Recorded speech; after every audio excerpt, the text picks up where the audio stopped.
Eu quero comentar hoje uma notícia que saiu na Carta Capital e também na revista Cláudia sobre um processo que está sendo movido agora contra a Regina Duarte, ex-secretária de Cultura do governo Bolsonaro. Eu vou ler para vocês aqui a manchete da reportagem. Regina Duarte é processada por apologia à ditadura militar. O processo ele é movido pela Lígia Jobim, que é filha do ex-embaixador José Jobim, que foi morto durante a ditadura pelo regime. E aqui se refere especificamente à entrevista que a Regina Duarte deu à CNN, uma entrevista pavorosa que eu comentei aqui em diferentes vídeos, né? Uma entrevista medonha, na qual a própria Regina Duarte disse que teve um chilique ali quando perguntada sobre os mortos do coronavírus, sobre os artistas que faleceram e que a Secretaria de Cultura nem sequer mencionou, não fez nenhum tipo de homenagem, não fez nada. E ela disse ali que, bem, eu vou citar aqui alguns trechos, né? Tem algumas citações aqui, que ela falou que sempre houve tortura, não quero arrastar um cemitério atrás de mim, mas a humanidade não para de morrer. Se você falar de vida, de um lado tem morte. Por que olhar para trás? Não vive quem fica arrastando cordéis de caixões, acho que tem uma morbidez nesse momento. O Covid está trazendo uma morbidez insuportável, não está legal.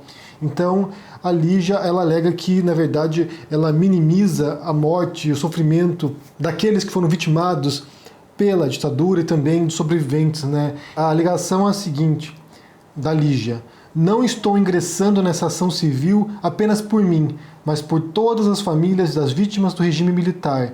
Eu me senti absolutamente indignada e ofendida ao assistir às declarações de Regina Duarte. Eu não conseguia acreditar que tantos absurdos estavam sendo ditos por uma secretária da Cultura, cujo cargo deveria zelar pelo direito à memória e à verdade deste país.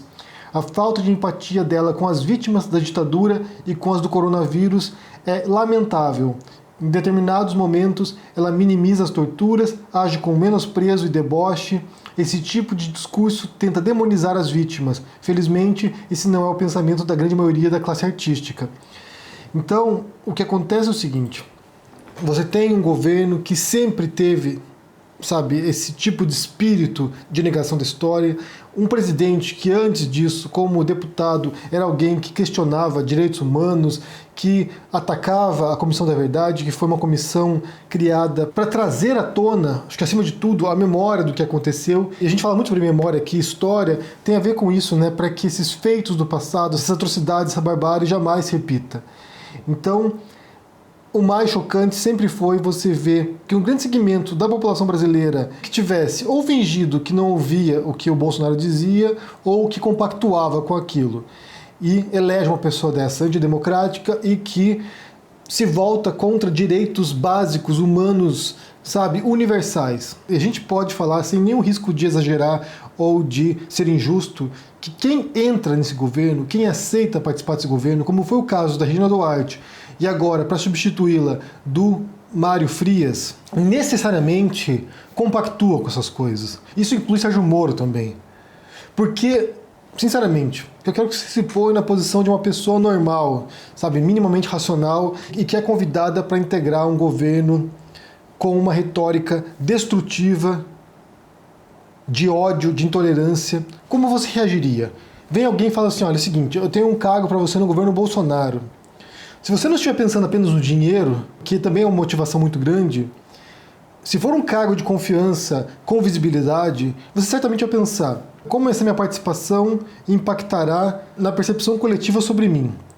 O que os outros vão pensar de mim? Você certamente vai refletir sobre isso. Se você for um artista, por exemplo, alguém que, sabe, durante décadas conviveu com a classe artística, que é uma classe que, em grande maioria, tem pautas progressistas ou de esquerda, tem pautas de tolerância contra a homofobia. Então você tem uma certa categoria que, pela própria natureza do trabalho que eles fazem, que tem a ver com empatia também, que tem a ver com olhar sobre o olhar do outro, que você vai ser mal recebido. Quando a Regina Duarte aceitou o cargo lá, logo de cara, muita gente veio a público condenar essa decisão dela, que ela não precisava disso. Mas mesmo assim ela entrou.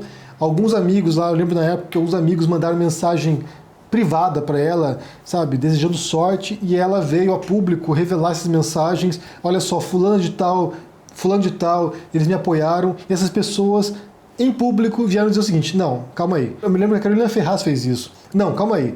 Eu congratulei, eu desejei sorte para uma amiga. Não compactuo com esse governo. Que fique claro isso, separar uma coisa da outra. A Regina Duarte, minha amiga, mandei parabéns para ela, boa sorte, mas não quer dizer que eu concorde com esse governo.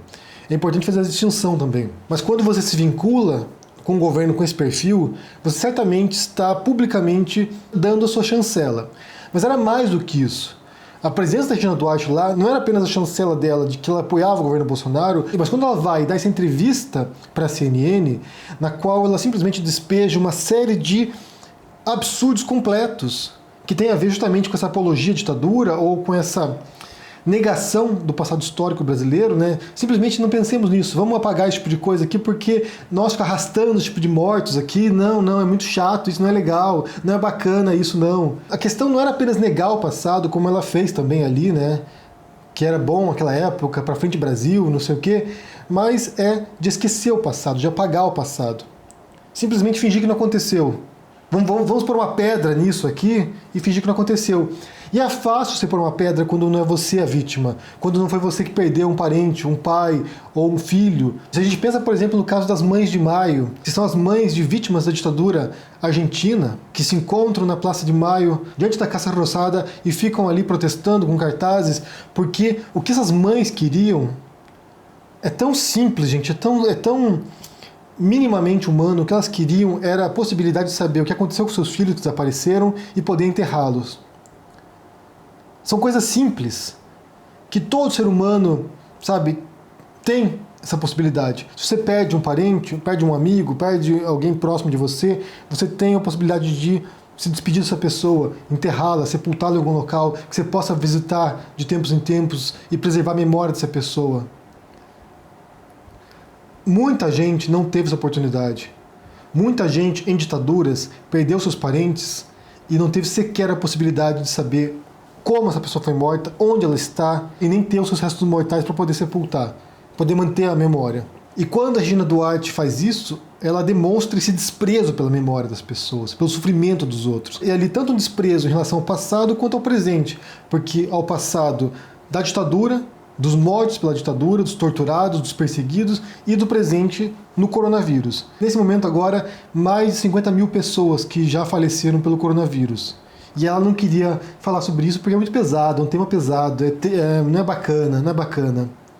Não é bacana ter que prestar homenagens a artistas conhecidos, compositores que faleceram.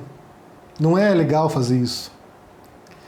Eu já mencionei para vocês aqui um documentário espanhol chamado El Silencio de Otros, que fala justamente sobre essa memória coletiva aqui na Espanha após o fim do regime franquista, e que o que eles fizeram aqui no país foi um pacto de silêncio.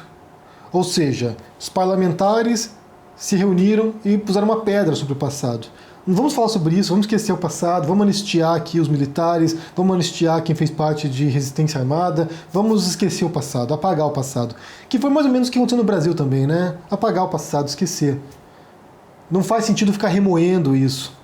E foi algo que fizeram também, de certo modo, de outra maneira, mas fizeram de certo modo também na Alemanha, após o fim do regime nazista. Vamos esquecer, vamos anistiar aqui os criminosos, vamos tentar apagar. Alguns foram punidos, foram mortos, teve o julgamento de Nuremberg, mas, no geral, muita gente que era de outros escalões, que eram subalternos, foram anistiados e esquecer, vão apagar o passado. A Alemanha tem mais a memória coletiva porque não deixaram que eles esquecessem, né? O mundo inteiro tem a memória disso e continuam jogando na cara, então não conseguiram esquecer.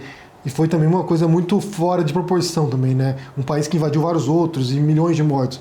Mas na Espanha, no Brasil e em outros países houve um pacto de silêncio. Vamos esquecer, vamos apagar isso. E apagar isso é um tremendo de um erro. Porque isso leva, por exemplo, ao que a gente vê agora, de países nos quais essa retórica começa a voltar. Uma retórica de repressão, de autoritarismo, de ditadura, de tortura, de perseguição de opositores políticos. Se você esquece isso, se você apaga isso, se você não confronta esse passado, ele volta. Porque essa energia ela continua latente na sociedade. Tem muitos descendentes da ditadura, no sentido mais amplo mesmo, pessoas que olham com reverência para o passado e pensam que aquilo ali era bom. Eu, que não era criminoso, ou meu pai, que não era criminoso, nunca sofreu nada. Só era perseguido e torturado quem era assaltante de banco, como diz o Bolsonaro, assaltante de banco, terrorista, vagabundo. Quem era decente não tinha problemas. E a gente sabe que isso não é verdade. A gente sabe que em muitíssimos regimes ditatoriais, muita gente era perseguida sem fazer nada. Só porque fez uma crítica no ambiente de trabalho, ou porque tinha um livro proibido em casa, ou porque frequentava um curso universitário que era subversivo. Filosofia, por exemplo, sociologia. Tem um filme muito bom chamado A Vida dos Outros. É engraçado porque eu mencionei um documentário que se chama O Silêncio dos Outros, e esse aqui é A Vida dos Outros. É um filme de 2006 que mostra a história de um espião da Stasi, um funcionário da Stasi que era serviço secreto de investigação de Berlim Oriental, e ele tem como trabalho ficar ouvindo investigados por subversão. E ele investiga um escritor, um dramaturgo, se não me engano, não lembro muito bem qual era a história, faz tempo que eu assisti, acho que é um dramaturgo, e ele fica investigando, ele fica com a escuta lá, só ouvindo as conversas dos artistas, e nesse filme ele vai aos poucos ocultando as informações. Ele deveria relatar isso para Stasi, para o serviço secreto, e ele não faz isso. Ele vai aos poucos meio que ajudando a pessoa a atuar nos bastidores, confrontando o regime. E no fundo, era uma pessoa normal, o dramaturgo, que aos poucos vai se envolvendo com uma resistência à ditadura, ao autoritarismo. E em muitas circunstâncias, repito aqui, pessoas que não tinham nada de errado, que não fizeram nada de errado, foram pegas e torturadas e exiladas ou mortas. E esse é o grande problema, quando a gente alerta aqui sobre autoritarismo, sobre ditadura, sobre regimes repressivos, sobre o perigo desse tipo de retórica, é justamente esse risco que a gente tem em mente, de um retorno a esse tipo de arbitrariedade, e que pessoas como eu, ou como outros artistas, ou escritores, ou intelectuais, ou professores, não possam nem sequer expressar indignação em relação a um governo. E isso não tem nada a ver com ameaçar o governo, como a gente vê agora propagadores de fake news que ameaçam o ministro do Supremo, não. Isso não tem nada a ver com isso tem a ver com crítica. É de você publicamente expressar o seu repúdio diante de absurdos. Criticar é diferente de ameaçar pessoas. Ou instigar o ódio. São coisas diferentes. E muita gente não quer ou não sabe fazer a distinção entre crítica e discurso de ódio. Mas voltando aqui a Regina Duarte, certamente foi uma pessoa que destruiu o seu legado, a sua carreira, destruiu. Ao se vincular ao Bolsonaro, ela destruiu a sua carreira. E aquela entrevista na CNN, que agora vira objeto de processo, foi a pá de cal. Porque antes você tinha alguém que compactuava com aquilo. Alguém que, ao se vincular ao Bolsonaro, se contamina. Mas depois da entrevista, você vê uma pessoa que não apenas compactuava com o governo, mas compactuava com as piores ideias do Bolsonaro. Ideias realmente que são totalmente condenáveis. E que é uma tremenda agressão para quem foi vítima da arbitrariedade, da ditadura, da tortura, da perseguição política, do exílio ou da morte, parentes de quem foi morto durante o regime. E essa é a consequência de uma nação que não confrontou o seu passado, que não lidou bem com essa questão, que não compreende a dimensão do que é isso. Eu quero saber o que vocês pensam sobre isso aqui, sobre esse processo agora contra a Regina Duarte, feita pela Lígia Jobim, filha do José Jobim, que foi morto durante a ditadura. O que você pensa sobre esse, como é que posso dizer, esse apagamento do passado, né? Simplesmente pôr uma pedra em cima. Se isso funcionou em algum lugar, eu imagino que todos os lugares que fizeram isso, o resultado não foi muito bom. De tempos em tempos você vê o retorno da retórica repressiva e de um saudosismo de um período que parecia ser melhor. O que vocês pensam sobre isso? Deixe no comentário aqui embaixo, deixe o joinha, assine o canal, ajude no Apoia-se, confira o meu livro agora na pré-venda, Minha Especialidade é Matar, como o bolsonarismo tomou conta do Brasil, e a gente se vê por aí. Abraços e até mais. Tchau.